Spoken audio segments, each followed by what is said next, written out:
Good. You too. There you go.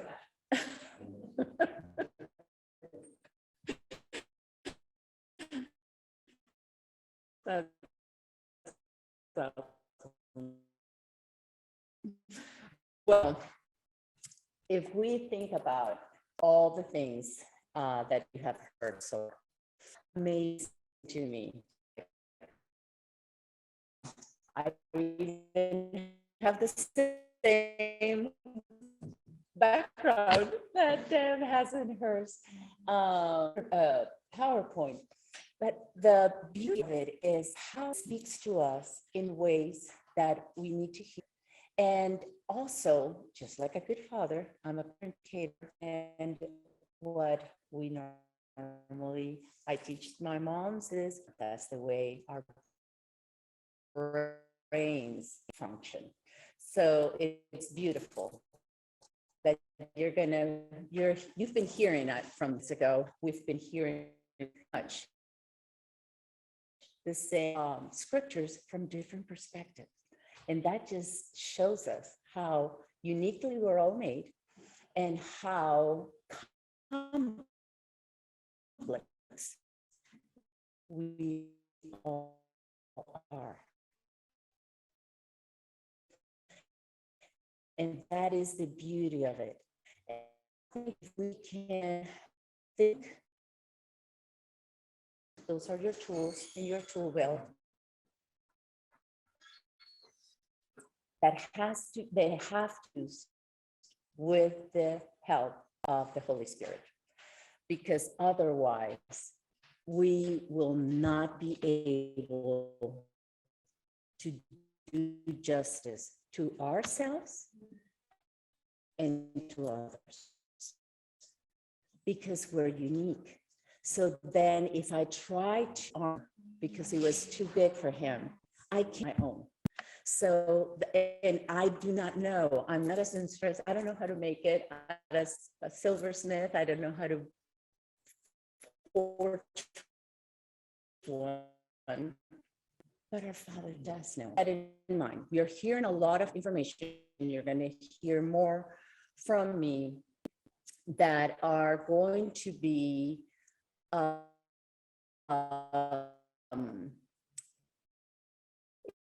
if you can take them lightly in your hands, then the help God can you that God created, that we just heard as our child, that they was talking to us about. Even Robin was talking earlier about attachment on that regard too. If you can use that in a way that molds little by little, and that's, we have doctors in the room and they'll tell you medicine is a practice, isn't it? You have to try it. No, a little bit more on this way. No, a little bit on that. No, okay. Oh, there. Now it fits. You have to try it and see more of this, less of that, more of that, less of this, until you get what you really need for yourself and for others. So with that in mind, we're going to talk about healing. If you don't mind. Thank you. Healing trauma in the brain. And we'll see how it actually,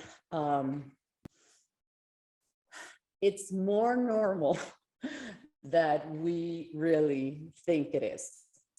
Because we think that trauma happens to us when something really big and traumatic event happens in our lives.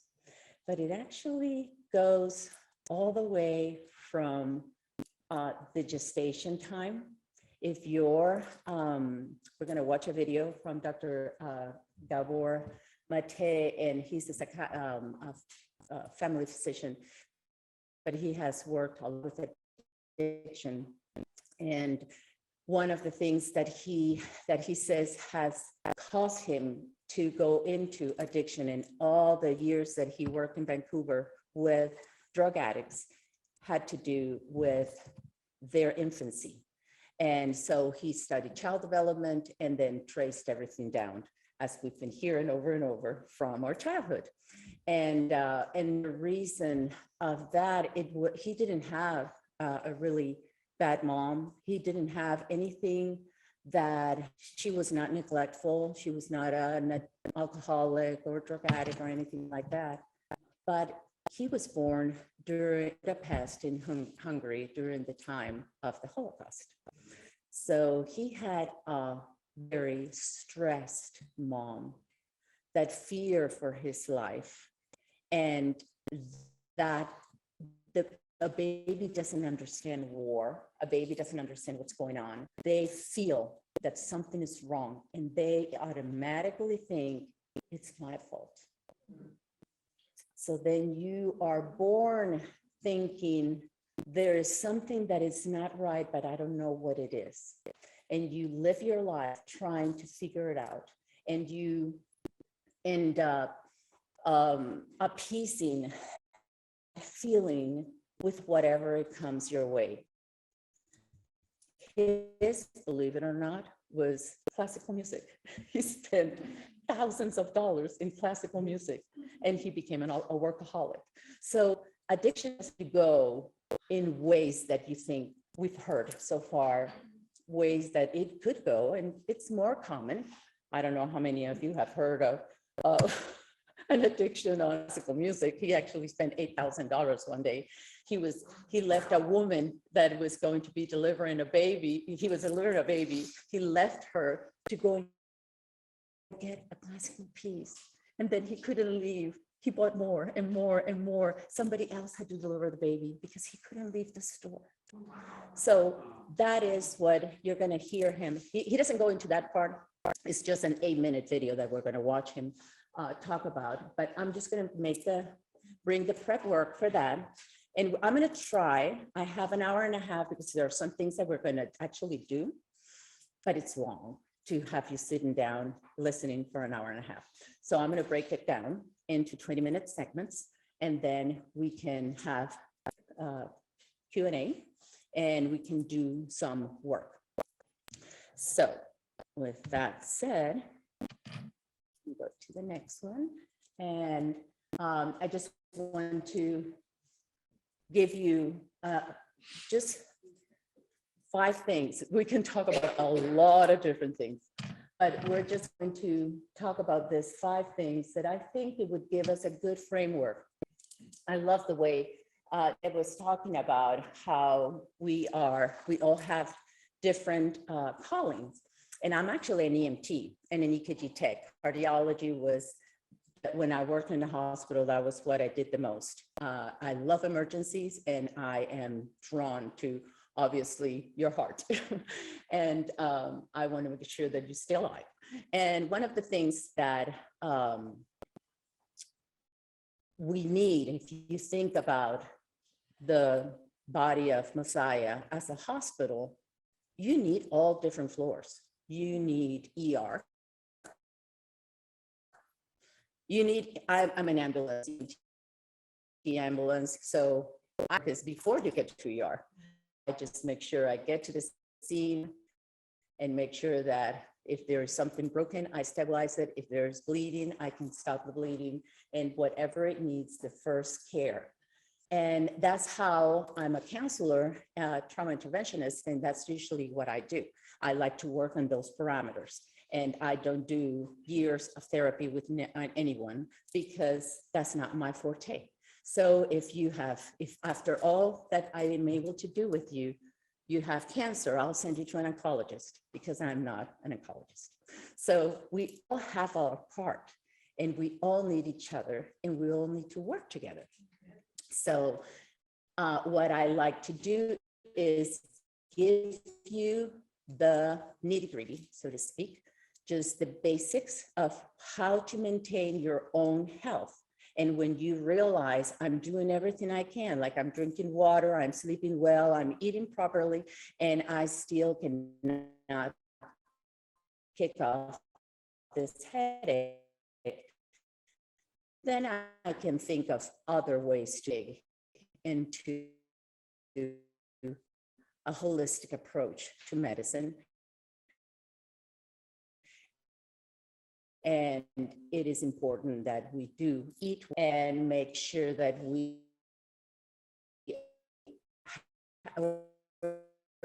give our body everything it needs, because most of the time it works properly. Sometimes it doesn't. So when it doesn't, then you can pursue probably diagnostic tools. He does scans of the brain to see if there's something that is not functioning properly.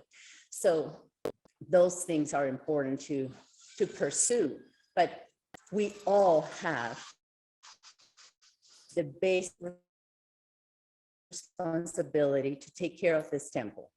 And the temple, just like your house, needs to be clean, needs to be put things in order so you don't trip on do that. Then we know that the house is in pretty much good functioning order. But if something beyond that, you still have, like, there is a smell and I don't know what it is, then if you need to go into the attic to find something, or into the basement and across space, then you know, okay, I need to find somebody that does that because I have no idea. And it's perfectly fine. So with that said, we're going to talk about brain versus mind. And I am also a trainer with Creation Gospel.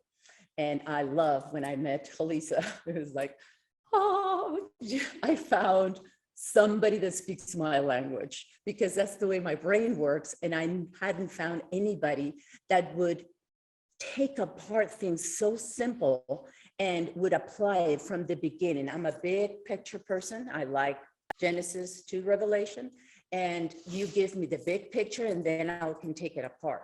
But don't keep me in Genesis for 3 years or keep me in Revelation for 3 years and I know nothing about the rest. That, my brain doesn't work that way. So if you think of the 7 days of creation, I'm going to keep you today in day 2. Because in day 1 is when he called light out of darkness. So all of us right here in this room, and I'm pretty sure the ones that are listening through the recording are here because your light went on about something. You're interested about something and you want to know more. That's why we're here, right? So he has already separated that. And he said that that day was good. Then he took us to the second day.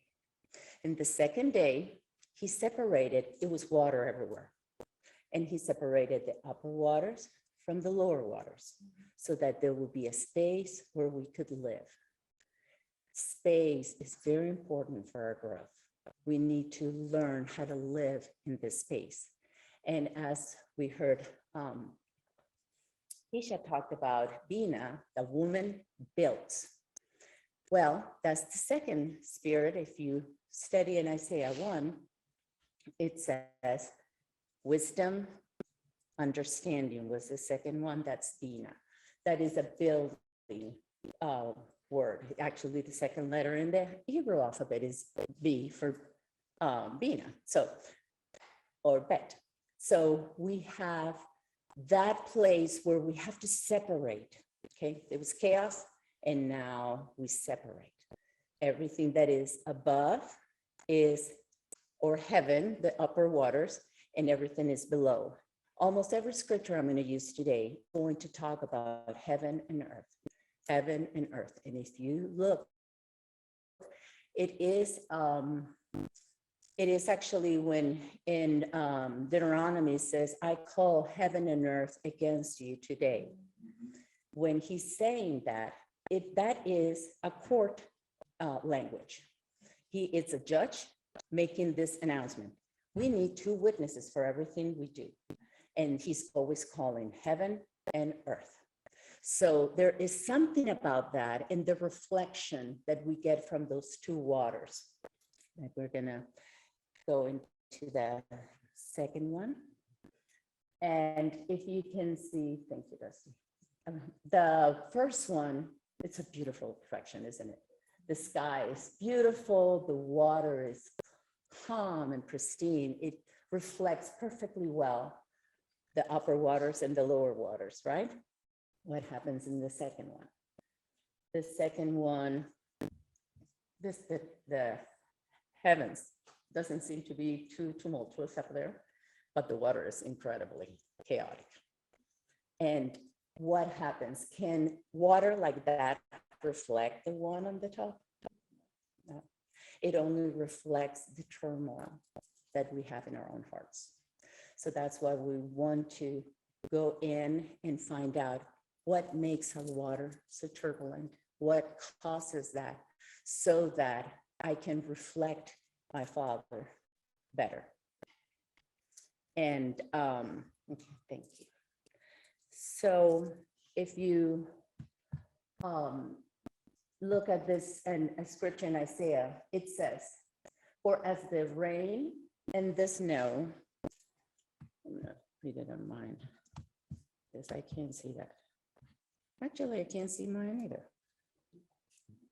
I need glasses. There you go. I can see now. For as the rain and the snow come down from heaven and do not return there without watering the earth and making it produce and sprout and providing seed to the sower and bread to the eater, so will my word be which goes out of my mouth, says our Father. It will not return to me empty, without accomplishing what I desired and without succeeding in the purpose for which I sent it.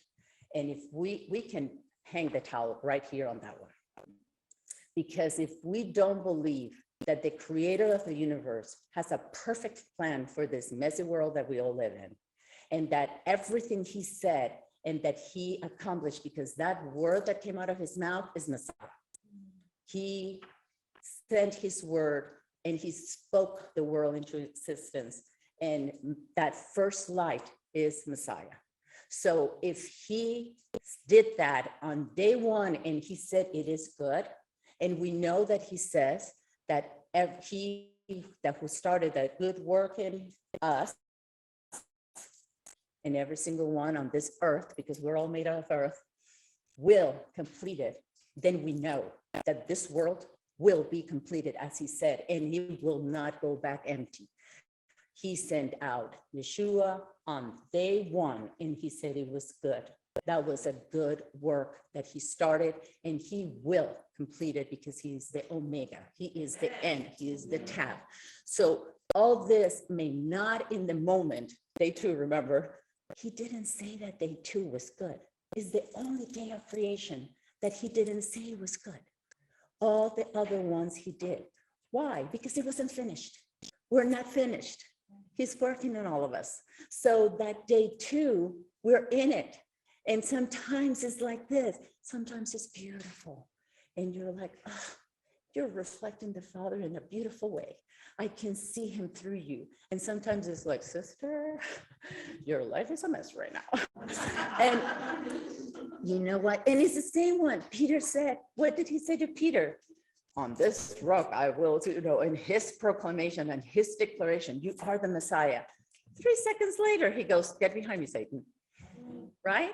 So that means we're not ready, and it's okay because he said so. He who started a good work, he will complete it when we see him face to face. As long as we can see each other, none of us is ready. None of us. I don't care how many titles you have behind your name.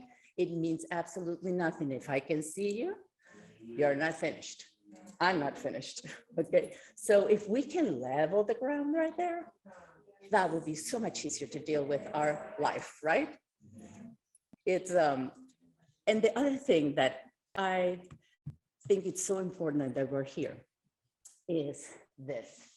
No matter what we face, that little baby, who knows why he's crying? He's probably hungry or tired or cold or hot. Something is bothering him. He was in a perfect environment. He was never cold, hot, hungry, nothing. He was held very tightly inside of us. Every time he moved, he was caressed by our body. So he was always hugged, lots of oxytocin. He was loved to the end. But he comes out here and it's hot and it's cold and I don't like the clothes you're putting on me, and I'm too tight and I'm too loose. They get their, their reflex was because she was tied in, and all of a sudden now he has all this space and they don't know what to do in it. But as long as we are there, a traumatic event doesn't have to become trauma to us. We need each other. We're not supposed to face our troubles alone. And that little girl is the same thing. I don't know what happened to her, but mommy's there to hold her. Everything's gonna be okay. So that is important that we remember that he tells us in Genesis, and here we go again with two witnesses. At the beginning of the book, it says, behold, I am with you, and I will keep you wherever you go. And in Matthew, he says, behold, I am with you always to the end of the age. So his word is always, always helping us remember. I'm leaving you this. It was first oral. It was then written. My word came in flesh. I've tried to speak to you the best way I can so that you know that I am for you and I will not leave you nor forsake you. And I started something, and I'm not a crazy creator that starts something and lets it go and let's see what it does. No. He's in charge. He's perfectly sovereign, and he will finish, right? Okay, good. So here's where we're gonna watch this video. Science is a tool that helps us understand our Father's blueprint. There is a blueprint. There is a gene that he has given all of us. But as we know that Dad was talking to us about, there is epigenetics. Our genes do not change on their own. It's not like, well, I'm just stuck here. These are the genes I have. No, they don't. You can take a cell from anywhere in your body and put it in a different environment. Let's say I can take, you probably has heard about this, cells that you can put, or they'll call them mother cells, and they'll put them in bone, and it becomes bone. Or you can put the same cell, you can put it in the blood, and it becomes blood. You can put it in muscle, and it becomes muscle. It is just depending on the environment. They realize now that it's not the other way around. Oh, the genes will predict who you will be. Well, there's certain things like the color of our eyes probably will. There's certain things that do stay the way they are, but it doesn't predict everything about us. The epigenetics, epi means above, the genes, above genetics, they have a big play. They can turn this gene on or off. Genes are proteins. They fold in a certain way. So if my genes fold this way, every time that my genes produce that protein, it will do the same thing again and again and again. What happens is instead of going this way, it wants to go this way. That's not the way my genes are supposed to work. So this protein misfolds. And when it misfolds, it creates mutation. It creates a malfunction of that protein. And then when that one that is not the proper one that needs to be reproduced the same way starts producing turned or in error, it produces tumors. It produces cancer. So we have to remember that it's not a sentence. When you go, oh, my parents this, so that means no. It says in Exodus 34:6-7, it says that the sins of our parents will visit. The word there is important, visit, to the third and fourth generation. That means he comes and knocks at the door and you have to open that door. So if they were alcoholics, you don't have to be an alcoholic. You don't need to open the door. You don't need to try a drink to see, well, let me see if I'm an alcoholic. That's like my mother was. No. So we have a choice to make, and we don't have to open the door. So the disclaimer on this little video they're gonna watch, it has to do with addiction. And I ask you to please watch the video and don't think I'm somebody else. Think about yourself. How is he speaking to me? And how does that work for me? Because if you are in an airplane and the cabin decompresses and the oxygen mask drops, you're supposed to put that mask on you first. You can't help those that are with you or are next to you if you pass out, right?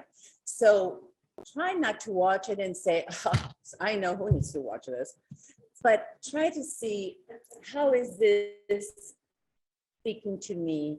And how does that, because he's going to talk about all kinds of addictions, not just alcohol and, you know, the ones that we all know, right? Drugs and even workaholism or pornography or whatever it is. So there's a lot of things that we can be addicted to. So with that said, yes. Oh, he has some things that he was born to a Jewish parents, but you can see that his attachment probably was not, well, he says it himself, produce addictions and all that, but he probably doesn't see God as his father. And even though he was born, and he calls it to a Jewish parents, he doesn't call himself Jewish. So you'll see things that are not in our vernacular kosher. So just eat the meat and spit out the bones. I'm not selling you the whole concept. I just want you to watch the concept, and whatever doesn't fit, don't be offended and let it go. Go ahead. Yes.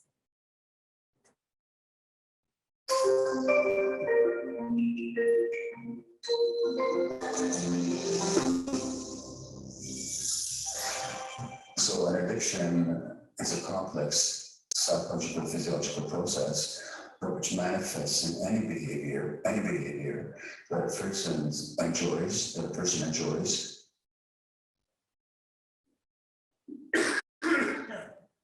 finds relief in, and therefore craves in the short term, but suffers negative consequences in the long term and doesn't give up despite the negative consequences. So craving pleasure and relief in the short term, negative consequences in the long term, inability to give it up.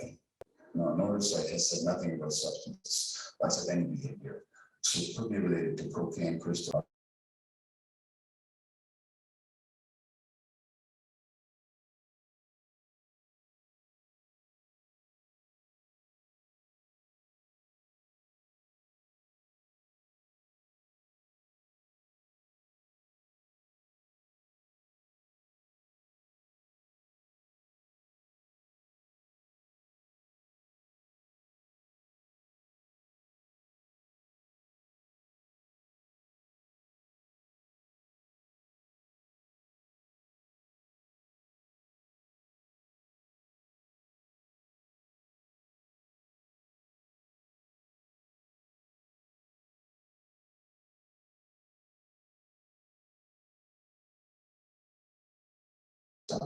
Because people are choosing what are we punishing them for.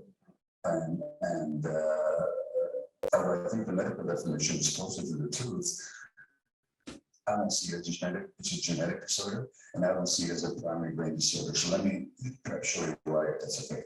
A human being has two fundamental needs, apart from the physical needs in infancy and childhood. One is for attachment. Now, attachment is the closeness and proximity with another human being for the sake of being looked after, or for the sake of looking after the other. Human beings, as mammals and even birds, are creatures of attachment. We have to connect and attach because otherwise we don't survive. But there's nobody that's motivated to take care of us, to attach to us that way, and if not motivated to attach to others, we just can't survive. one interesting thing is that the endorphins, which are the body's internal opiate chemicals, which heroin and all the other opiates resemble, they have a physical attachment. So you take infant mice and you knock out their endorphin receptors so they don't have endorphin opiate activity in their brain, they won't cry for help and separate from their mothers, which will mean that they will die in the wild. And which goes back to what happens in early childhood when there's stress and trauma, these endorphin systems don't develop. And then when people do heroin, it feels like a Warsaw hug to them. They feel love and connection for the first time. That's why it's so powerful. But so this need for attachment, without which obviously an infant who's the most helpless, the most dependent, the least mature of any creature in the universe at birth, cannot survive without the attachment. And that attachment relationship, given that we have the longest period of development of any creature, well into adolescence and beyond, attachment is not a negotiable need. Which is authenticity. Now, authenticity, outward of self, means being connected to ourselves. Just knowing we feel and being able to act on it. So that means about feelings. So let's look at how human beings evolved. For hundreds of thousands of years, and for 100,000 years or so, this species existing on Earth, how did we live? We didn't live in cities and houses and so on. We lived out there in the wild until very recently in human existence. But just how long do you survive in the wild if you're not connected to your friends? Not very long. If you start using your intellect and stuff. So that's a powerful survival need as well. So attachment is a survival need, authenticity is a survival need. But what happens if your authenticity threatens your attachment relationships?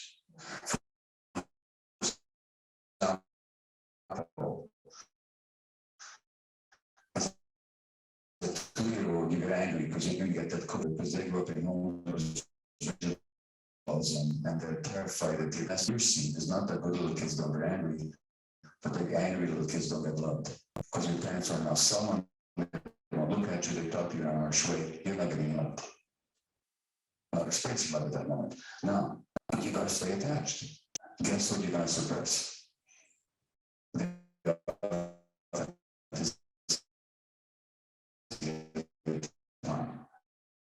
And this is how we lose connection to ourselves, which is essential for human survival in a natural setting, not becomes a threat to our survival in this more modern setting, where to stay authentic is to threaten who we are. And whose life is this? And who's experiencing all this? And this life doesn't fit, and who am I really? And so that's where the reconnection has to happen. That's where the healing happens, is that reconnection. But it's because that conflict, the tragic conflict in childhood between authenticity and feelings. Now, this leads to the question of trauma, because it's one thing to recognize that this originates in childhood pain. It's quite another to transform that pain. And for that, we have to understand what trauma is. So people often think that trauma is what happens to you. So trauma is a divorce when you were small and your parents fighting. Trauma is your mother's depression. Trauma is your father's alcoholism. Trauma is your parents' argumentation. Trauma is physical or sexual abuse or some loss. Those aren't the traumas. Those are traumatic. But the trauma is not what happens to you. The trauma is what happens inside you. And as a result of these traumatic events, what happens inside you is you get disconnected from your emotions and you're disconnected from your body. And you have difficulty being in the present moment. And you develop a negative view of your world and a negative view of yourself and a defensive view of other people. And these perspectives keep showing up in your life in the present. So in other words, the addiction is not the primary problem, it's an attempt to solve a problem. And then the real question is, how did the problem arise? In other words, this is where my theory is that it's always rooted in childhood trauma, and that the addiction is an attempt to deal with the effects of childhood trauma, which it does temporarily, while it creates even more problems in the long term. And so the issue is not just to recognize what happened at 10, 15, 30, however many years ago, but to actually recognize their manifestations in the present moment and to transcend them. And how do you do that? By connecting with yourself, by restoring the connection with your body primarily and with your emotions that you lost. And once you do, when you found these things again, then you have what we call recovery. Because what does it mean to recover something? It means to find it again. So what is it that people find when they recover? They find themselves. And the loss of self is the essence of trauma. So the real purpose of addiction treatment, mental health treatment, any kind of healing is reconnection.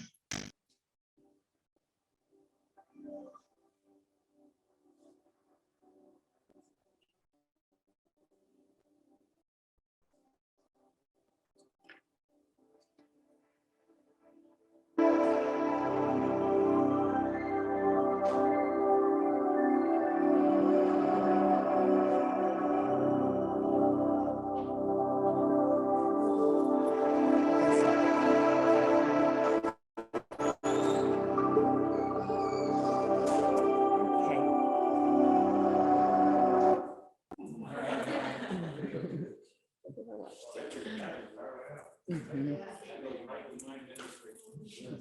Mhm. Yes.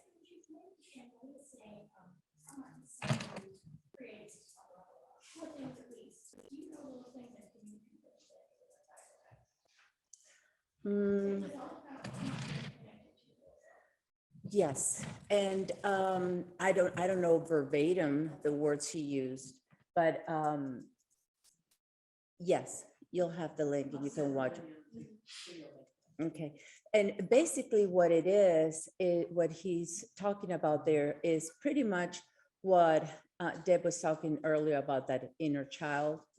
It is not being attached. And when we're talking about leveling the ground, if you think about this, all of us have been raised by probably an opposite of who you are. Like you may be an introvert and your mother is an extrovert, or vice versa.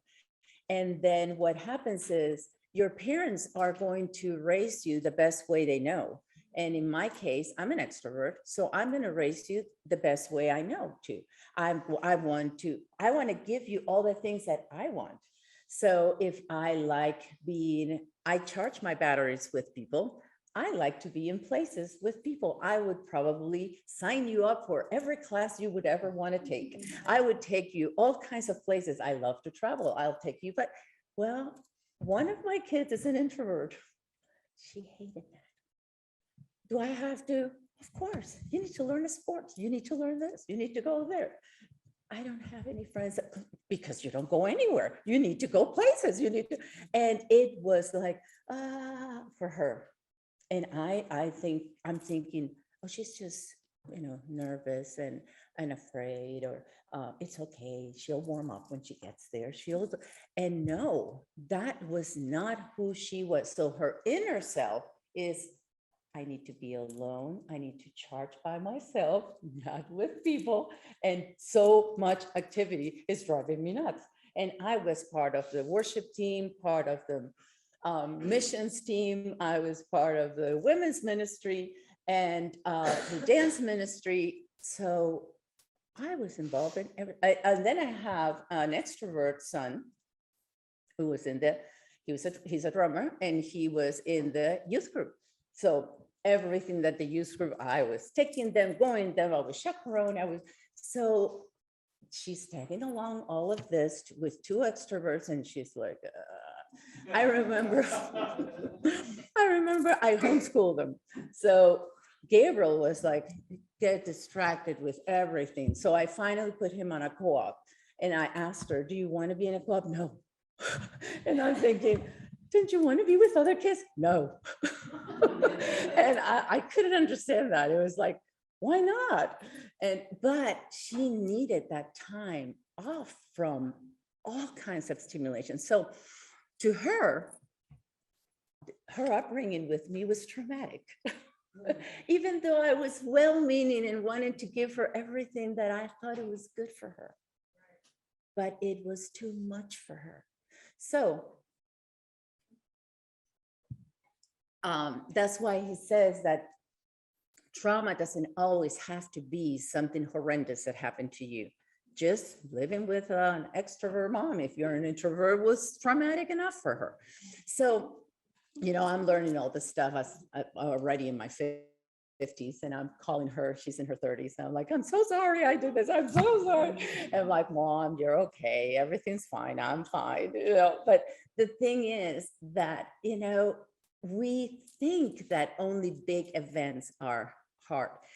But if you take it from that perspective, good family, we both love them, we care for them. It was nothing that was horrendous, no traumas in there. And she is having a hard time with issues. So then now she has a baby on her own, and she starts seeing things, and things don't always happen to you.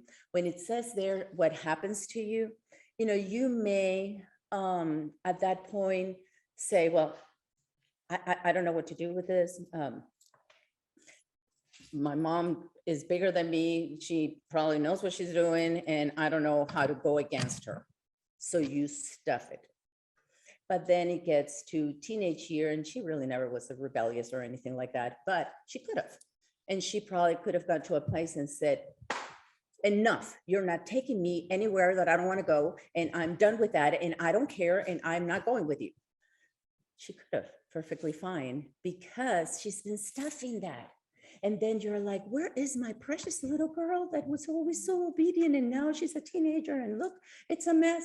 Well, there are things that are very simple that we can talk to our kids. And that's one of the things that we do very little, is ask questions.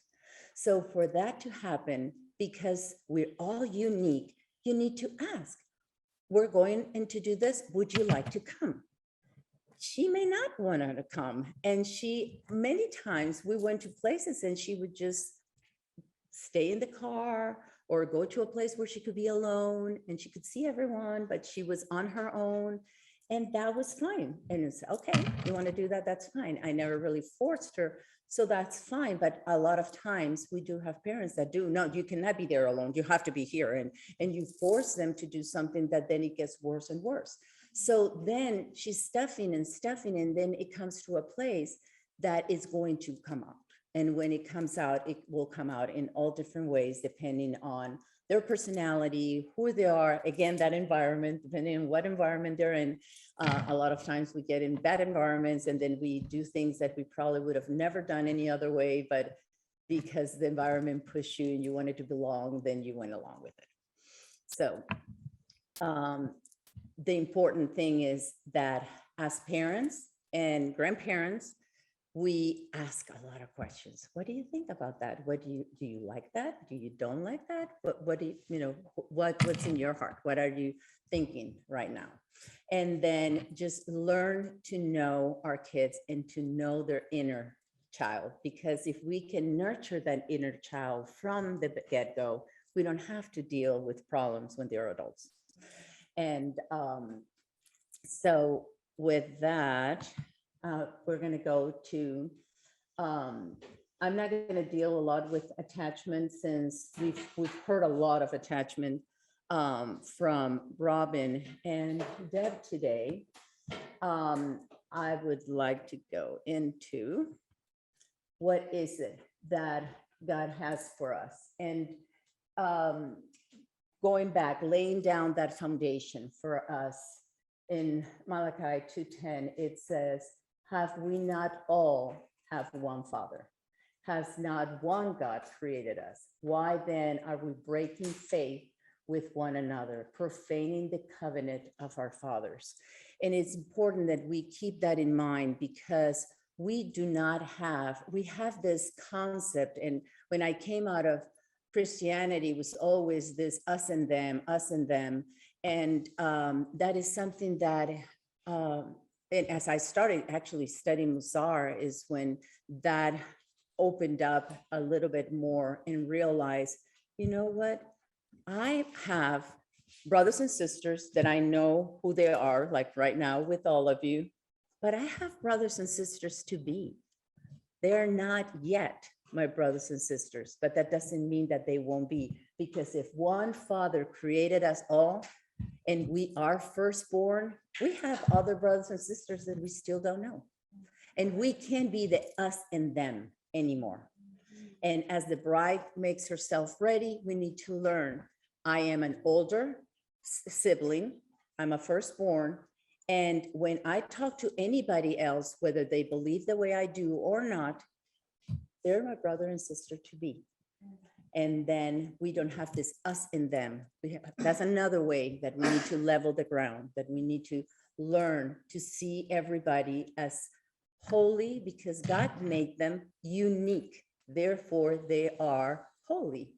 They are separate for his purpose. I don't know what it is, but that's not my job. That is his. My job is to care for all his creation, not just that he placed under us to subdue, like the animals and the earth, but also all his children. I need to treat everybody with that respect, with that dignity, no matter who they are. And then going back to the part of the addiction and that endorphin system that he talks about, like the little mice that they knock off those receptors. I just wanted you to see a picture. So it has, you see there, the dopamine transporter over there, the receptor, or the cocaine. I can do it on mine, but I can't do it on his. But you have it right here. That will be dopamine entering in, and you see cocaine blocking that. And so because it is it's an opiate, it matches perfectly. So if that's what comes in, the body doesn't know. The body just feels the warmth and it feels that what it's supposed to be. The dopamine is helping us. It gives us that desire to do something. Like when we say, I'm going to do this, dopamine is usually what makes you create goals and have this, you wake up in the morning and there are things that you want to do and you go for it. That dopamine does that in the blood for you. So when you have people that are having, I don't know, I don't want to do anything, I don't feel like it, so that they're not ready to go, usually they're low in dopamine, and we're going to talk about that. So one of the things that is important about this is that if the system was, depending on however situation was when we were growing up, if that was not developed properly in our lives or in somebody else's lives that's talking to you, that's coming to you and is asking you for help, know that that doesn't mean they can't have it. It can be developed. So it's not like a sentence of like, oh, you had that problem like this doctor, well, forget it, you never had it. The mom is calling the pediatrician and saying, can you please come? My baby's crying and crying, I can't stop him. And I don't know what's wrong. And the doctor says, yes, I can go. But let me tell you, all my Jewish babies are crying right now. So it was not the problem of that baby. It was a problem that all the moms were having and the kids were reacting to that. So with that, when you see that, that can happen to anyone for any reason. So we don't have to live in the past. The past is just, think about the spilled milk, right? It's spilled already. It doesn't really matter how it got spilled. The reason that what we have is the present, and all we can help people is stay present. That's why mindfulness is so big right now, because if we stay in the present, we don't live in the past. Our brains do not know between past and present. They only feel. So if you put an image in your mind, if from the moment you wake up in the morning, oh, this is going to be an awful day. It was yesterday, and it happens to be like every day is an awful day for me. And I'm just like, I'm just no good. This is not going to work. And probably the water will not be, if you start like that, you start creating all the cortisol and adrenaline, you start creating all this chemicals in your blood that tells your brain be ready, this is bad. So whatever happens, you're gonna go, see, I knew it was gonna happen. And then it's almost like a self-prophesying, your life. And what ends up happening is you have an awful day. But we're told not to do that. So let me go into this scripture about the blood, because it's important. He tells us in Leviticus 17:11, for the life of the flesh is in the blood, and I have given it to you to make atonement for your souls upon the altar. For it is the blood that makes atonement for the soul. So if you think about that, we always think of what? A sacrifice, right? Kill the animal, put the blood on the altar. But we don't have sacrifices right now. And he knew we wouldn't. So he's talking to us too. What is it that he's saying?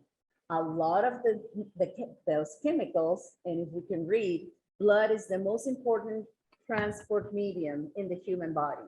It transports gases, oxygen, carbon dioxide, nitrogen, etc., as well as nutrients, part of our metabolism, and products of the cell metabolism. Hence, the blood has the task of assuring the exchange of substances. It provides the tissue with blood gases and nutrients in an exchange transport and products like carbon dioxide, urea, uric acid, creatinine, etc., to the eliminating organs, the lungs, the liver, the kidneys. Further, it carries chemical messengers. Those are the hormones to their target organs. So our blood is the carrier. So if those chemicals are in our blood and they're there, like it says there, to atone for our souls, to help our souls overcome whatever we have faced, then those chemicals are important. That is part of our sacrifice. We need to care for our bodies in that respect.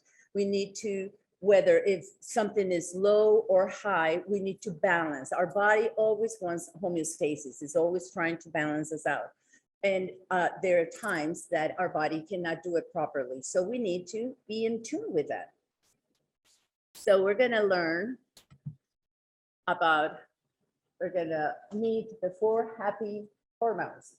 And I just created this acrostic because it helps me memorize things. And I put DUS because we hear and obey, right? We hear and do. So I just put DUS for dopamine, oxytocin, endorphin, and serotonin. And to see exactly how those work and what is it, a practical way that we can help ourselves and those around us to cope with life, whatever is happening. So let's start with D. So dopamine is a pleasure hormone and is stimulated when we strive toward a goal. It helps motivate us to take action to achieve the goals so that we can experience the pleasure of the reward. Now, ways to increase dopamine, we can set daily or monthly goals. Having a specific, measurable, and achievable goals gives us something to strive toward, thus stimulating dopamine production. A purposeful life does make us happy.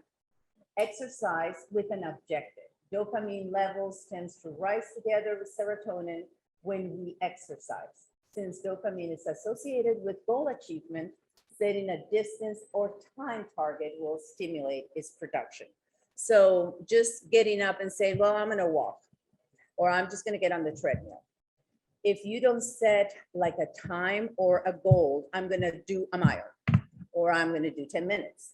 It doesn't really matter. The important is that you have a goal. And as soon as you set that, your brain starts producing dopamine. And it helps you accomplish, because that's what the brain is. It's kind of like, we like to Google things. We just put it in there and it does. Our brain does the same thing. We tell it what we want it to do, and it will. We can tell it. That's why living in the past, if I bring a bad image, it's going to create bad chemicals. But if I bring a good image, it's going to create good chemicals. Why do you think Philippians 4:8 is important to us? Because if I think of everything good and everything pure and everything that's worthy of praise, then if we dwell, and he says the word dwell, live in it, then that creates those chemicals that helps us do, that atone for our souls, so that we can say, I can do this. As soon as, and we take every thought captive to the obedience, right, of Messiah. So what does that mean? A thought comes in that does not line up, check it out. You don't need, I don't need to go there. Well, it always happens to me. No, that's not true. Think about it. This has happened to you that is good, and this has happened to you that is good, and thank God you have this, and thank God you have that. When you realize, boom, you're not caring anymore about that bad thought that you had at the beginning. So we have to, I heard this from someone, and I always repeat it because it helps me. We need to be historical and not hysterical. You just go back to history. God has been good to me here and here and here and here. And when you go down memory lane, you realize, you know, Daddy's good. This may not be a good morning, but Daddy's good. And it changes the perspective that you have on the problem that you have, that you're facing at that moment. So then we go to oxytocin. And this was, I was remembering yesterday you were talking about that, Keisha, about the massages. Yes. And is the love hormone. It's released upon physical contact. Intercourse and childbirth releases large amounts of oxytocin, but even as a good old hug works, oxytocin provides feelings of love and trust, which is why relationships boost our happiness. So being isolated did not do a lot of good for a lot of people because we didn't have that connection. We didn't have that personal closeness and touch. So how do we increase oxytocin? Have a massage. Apart from physical relaxation of the muscles, a massage increases our emotional well-being since the prolonged physical contact releases oxytocin in our systems. Also make physical contact, you know, when you have a chance, hug a family, friend, when you're around colleagues, or cuddle with watching TV, even ever notice why huggers tend to be happy people. And you know, there are times that doesn't happen. And like I said, our bodies doesn't know that. So you're watching TV, put a little cream in your hand, bring your foot on the other one and massage your feet. You can do that. You can hug yourself. There's another one, it's called havening. It's a really good technique because a lot of times we feel kind of like out of funk. You know, something is not right. You just feel out of touch with yourself. And then you're like, what is this? A lot of time is the hemispheres are not communicating. So you do things that make that connection. One of them is you put your hands on your shoulders and just do this. And just massage your arms, just caress your arms, and that releases and makes, if you can feel it, it's like you get tingling and your brain is making connections with both hemispheres. Another one that Dr. Becky Bailey teaches to children is the pretzel. So you put your hands like this, one over the other, and interlock your fingers, bring them right up here. I get my glasses. Then you put one foot on the other, and you can do it sitting down, yeah. And that makes the both hemispheres connect. You can do it the other way. And then bring your other leg. And put your tongue all the way up to your oh. No, you're not. See? Because I did the other one, and you're seeing me mirror. You're good as long as you cross. So your right side moves your left side, and your left hemisphere moves your right side of your body. So that's a good one. And this helps when you're upset. Whew, you just breathe deeply and just brush it off. Okay. So, but it is important. That's how you've seen that they take, I actually saw a place, I don't know, what was it that we were watching, but they took horses in the hospital. I've seen dogs, but I've never seen a horse. They actually were bringing horses in that. But that's why they bring animals into hospitals, and a lot of elderly live alone with a pet because they can pet the little animals. They always come and cuddle with you, and we need that. We need that connection. God created us for that. So then we have, what's the next one? DOE, endorphins. So endorphins block pain.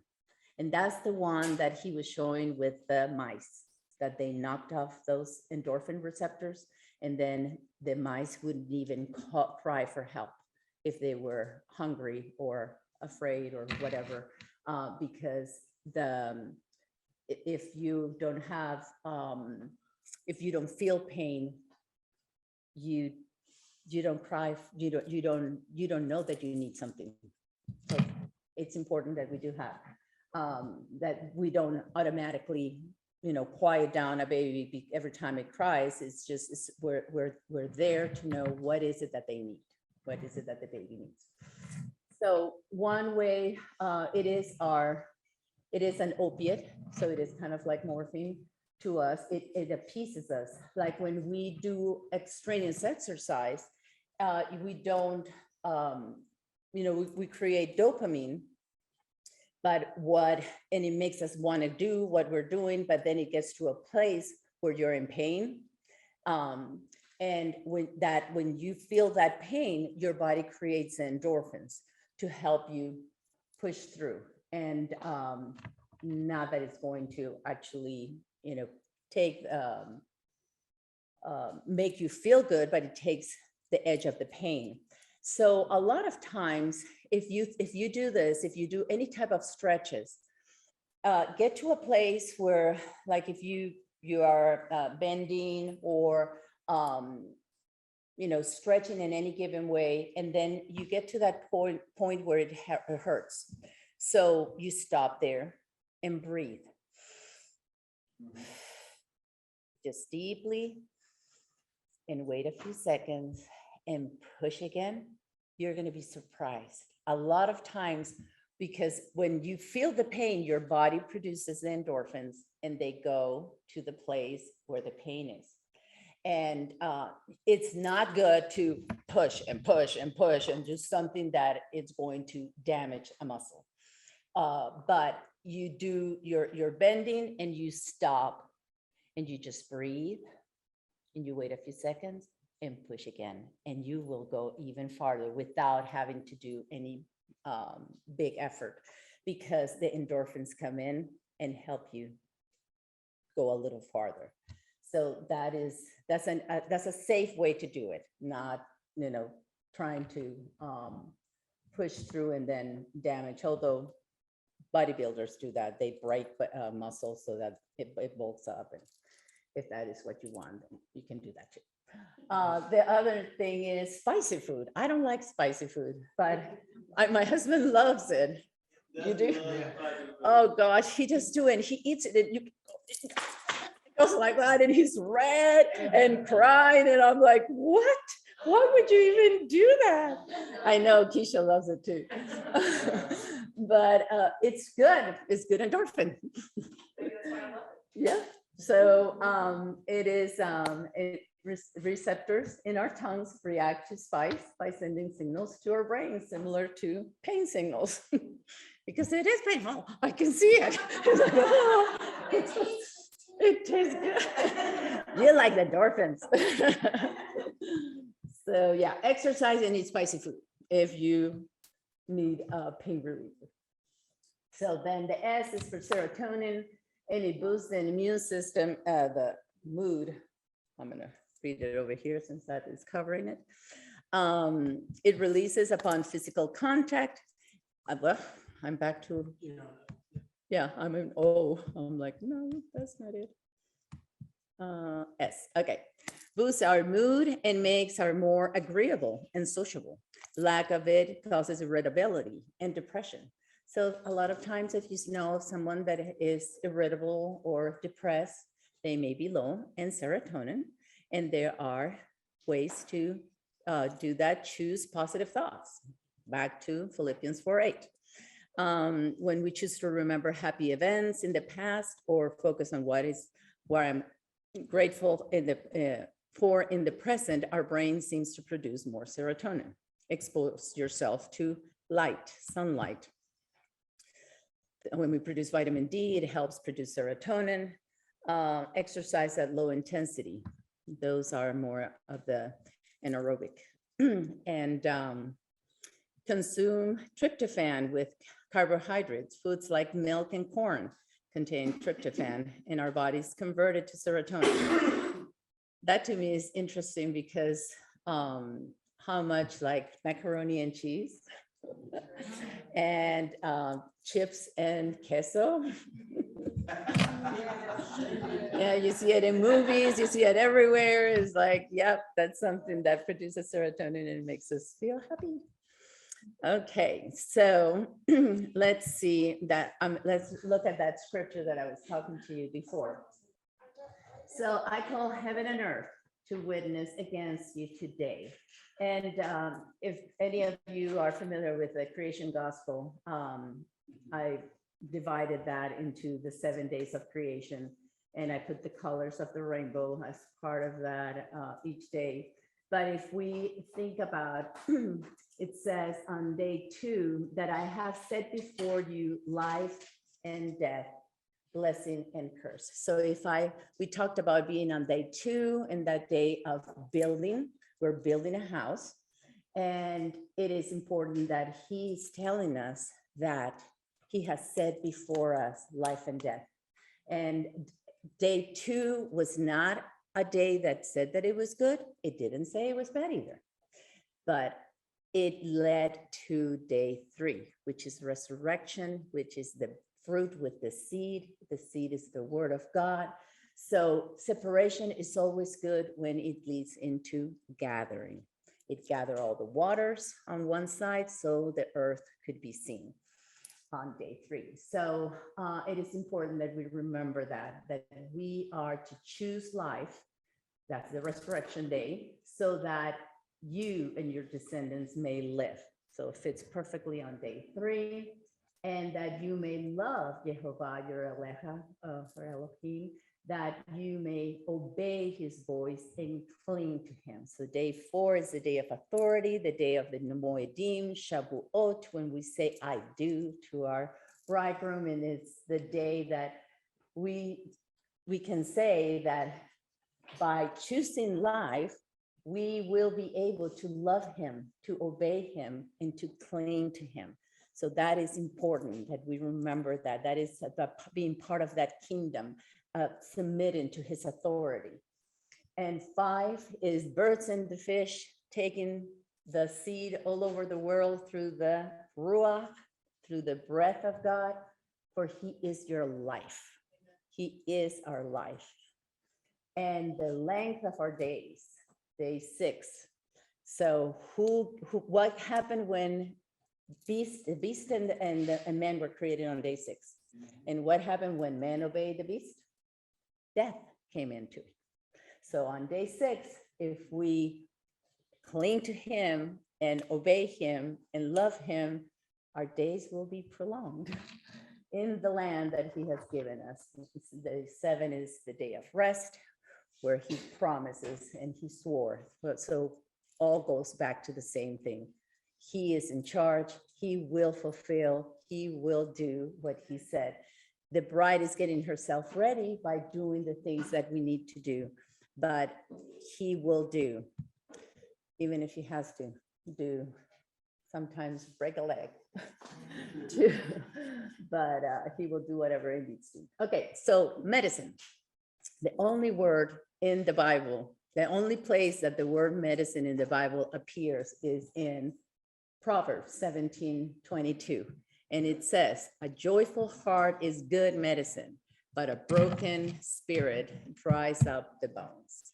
And one of the things that there are the benefits about it, and you'll get this, so you don't have to write all that, but you'll get all this information. You'll get this PowerPoint so that you can have all the information.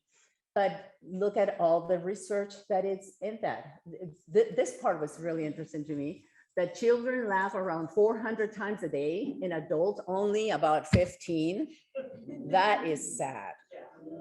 We need to get back to our child baby, where we laugh, because laughter is good medicine. And it's really interesting. Our body, like I told you, our brains only act according, I didn't actually mention that at the beginning. The brain is the organ that's inside your skull. That's not the mind. Okay, the mind is the software that makes the hardware work. But if I'm dead and this brain is, my body is no longer alive, the mind of Messiah is still in us. And the mind, our mind that has learned every thought that we have taken captive, that part of us that we are growing, that we never dies. It's attached to him because we are co-heirs with him and we're seated with him in heavenly places. So that's part of quantum physics, and it's a little way too much to explain in just a few seconds, but there is called superposition. And we know that we read it in Ephesians. It says that we are seated with him in heavenly places. Where's Messiah? Sitting at the right hand of the Father. So that when we are in places, and usually you'll see that in a dysfunctional or in a coping mechanism, that somebody would just take off and disassociates, because that's the only way they can stay alive within this body. So that means that if in a sick way I can do that, or not sick way, but in a way of defending myself and staying alive and coping with what I'm going through, I can do that. That means I can also do it from a healthy point of view. If I'm in a situation that it is going a little bit beyond me, I can say, I'm sitting with you in heavenly places. And imagine in your mind, because remember, your brain will do whatever the mind says. That's why he says we need to renew the mind. He never said renew the brain. There's a reason for that. So you can say to your mind, to your brain right now, that situation, if it's a big situation, small situation, whatever it is, you can, in your mind, you're thinking of it, you reduce it to a place where you can hold it in your hands. You've heard this before when people say, just imagine the whole people are naked. I never understood that. When, yeah, it says, when you get on stage, just imagine everybody's naked. And it's like, and that's supposed to make me feel better? I would be like, ah! That would be even worse, but somehow it helps someone. But that just means you make your mind, you change your glasses. If you're fearful of the people, you make something to help you, like see, I don't know, whatever it is in front of you, you can reduce that in a place that is contained, and it cannot touch me because I am sitting in heavenly places and my Father will take care of this. And you will not believe how easy that is when you actually do it and you look at it and you go, oh, wow. Yeah, I can do this. It's smaller than you. The problem is when we see things bigger than us and we think, this is it, I'm going to die, I'm going to get divorced, this is over. When we start thinking and making everything bigger than us, yes, it's overwhelming. And that's why we use that word. It overwhelms us, but reduce it. And God is in control. Abba, he has the whole world in his hands, doesn't he? Yes. Okay, put that little thing in a box. And I'm going to deal with you when I can. You are not ruling my life right now. And give yourself a break. and think about it. Write it down, like they say, journal. That's really good. You know, that situation makes me feel really angry. Why am I angry? Well, because that makes me feel like, and you list it. And what would happen? This is what Dr. Amen says. He says, okay, there's things that a way to do this. Quantum physics, you superposition, you sit with him in heavenly places and look down and say, is that true? Let's say that it is true. Okay. Yeah, she called me names and whatever. Okay.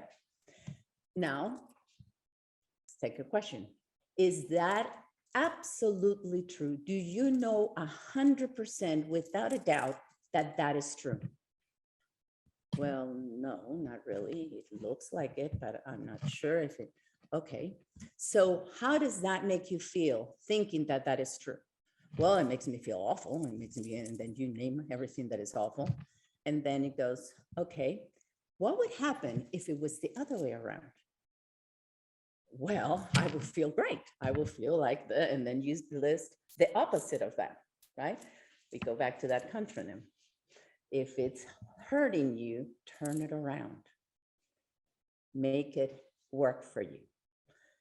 It would be awesome if she would have called me, you're my best friend and I love you dearly and I want us to go out for a trip. And that would have, so how does that make you feel? Oh, it makes me feel amazing. Good. Until you know better, that's what you need to think of. And you give people the benefit of the doubt because you really don't know.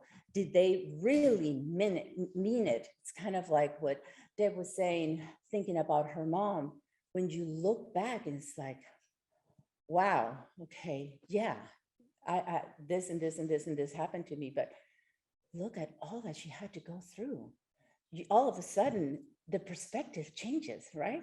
And there is no way on earth that you can say, how dare you treated me that way? No, you're like, oh, mom, I'm so sorry you went through all that, right?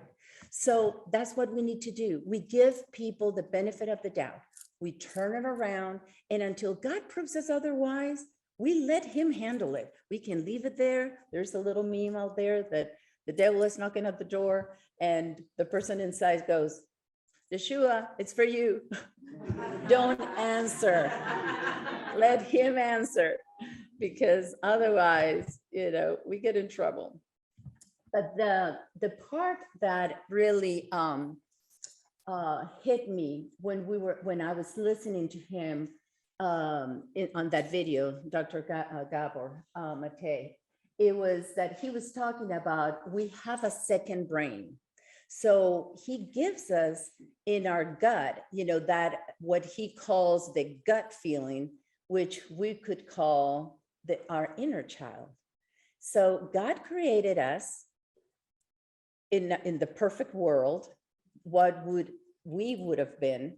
And then he placed us kind of like that epigenetics. He places in an environment that we became whatever we have become to this place, to this time in our lives. But we need to reconnect with that, because what would have happened if I didn't have this and this and this and this happen to me? I would have be this and this and this other way. Well, what does the Bible say all the way at the end when it's talking about all the 7 congregations?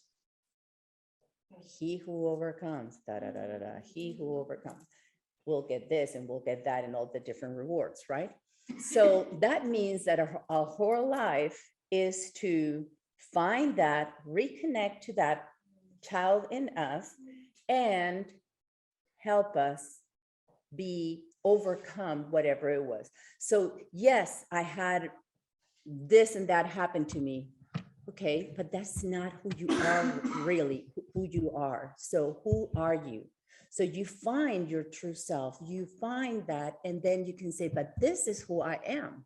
This is who I've become. Carolyn Leaf likes to say that is who you've become. That's not who you are. So when we really know who we are, and I'm here, and all that was my spiritual curriculum, a lot of us may not have a lot of titles behind our names, but that doesn't mean we didn't go to college. We went through our spiritual college that our Father created for every single one of us. And he did that so that we could be suitable helpers in his hands.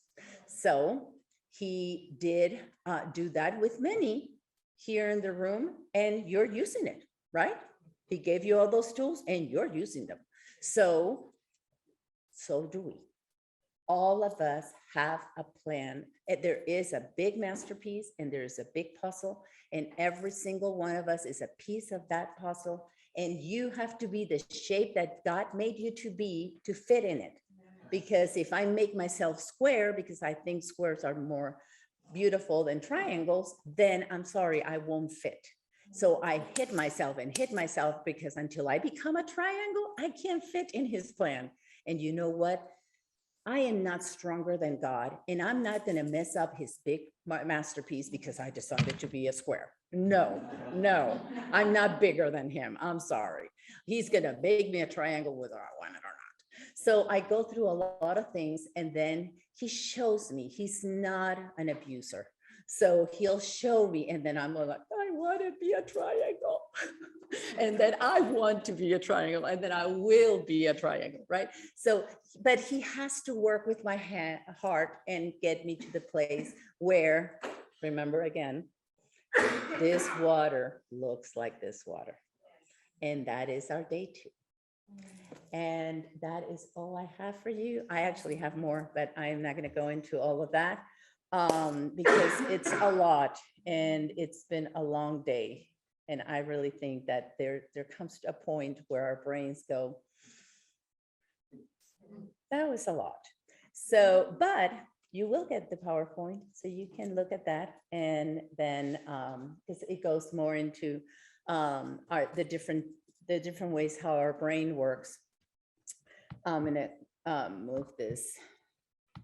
It goes into fight and flight and executive brain. But this is, yes, there's a lot of stuff that, okay, right there. I love this scripture. Isaiah 1:18-20, come now, let us reason together, says the Lord. Though your sins are like scarlet, they shall be as white as snow. Though they are red like crimson, they shall become like wool. If you are willing and obedient, you shall eat the good of the land. But if you refuse and rebel, you shall be eaten by the sword, for the mouth of the Lord has spoken. And I know that when you read that, you go, oh, everything sounds so wonderful until we get eaten by the sword. Okay. Okay, I want to switch that for you in a minute, because a lot of times we think of the war, the sword of the war, right? Okay, but what is the word of God?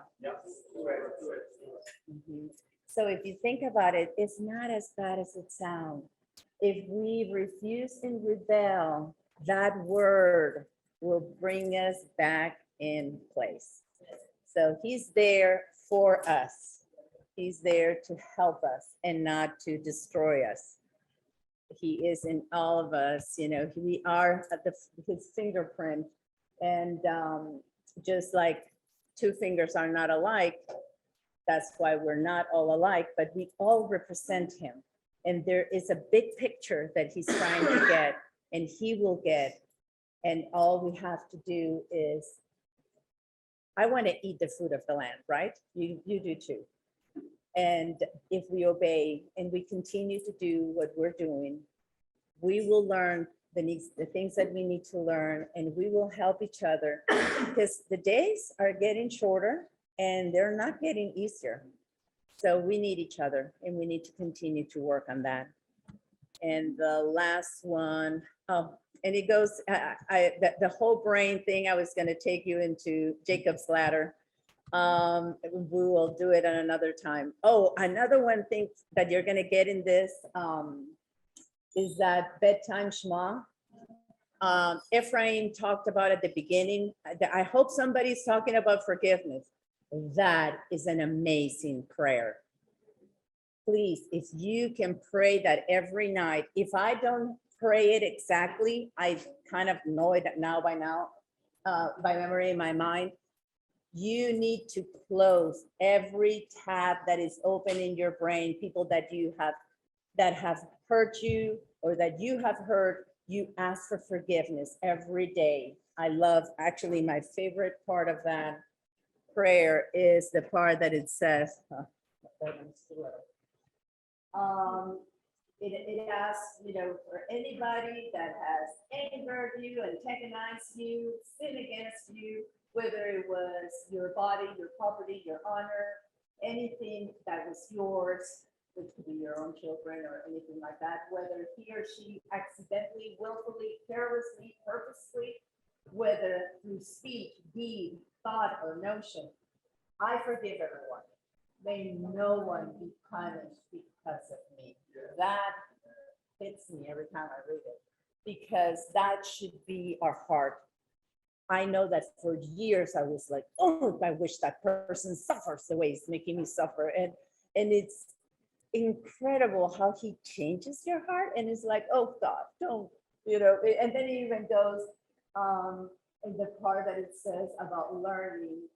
I thought it was so cute. It says, where is this? That it says that you would teach me what I need to know and not through anything hard.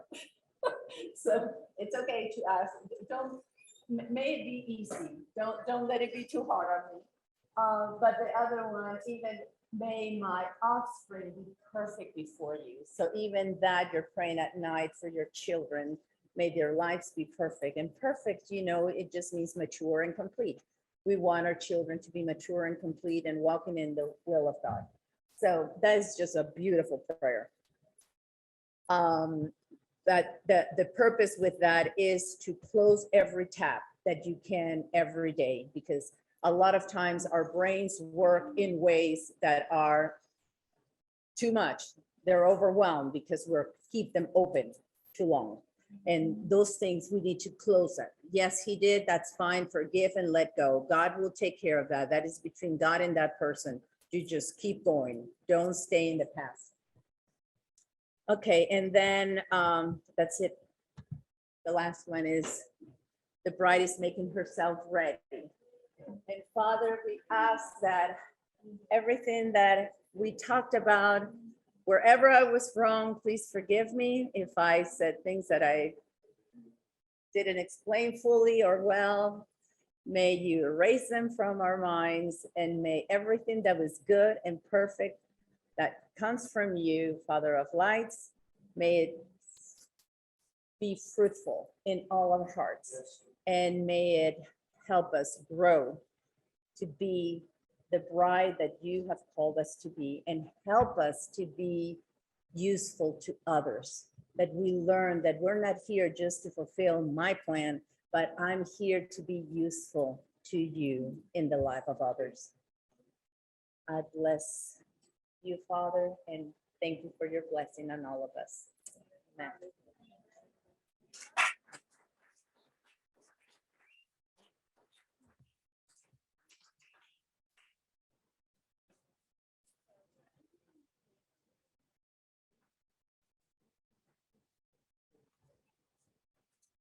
Wow, that was fabulous. You definitely need the PowerPoint on that one because there was so much information.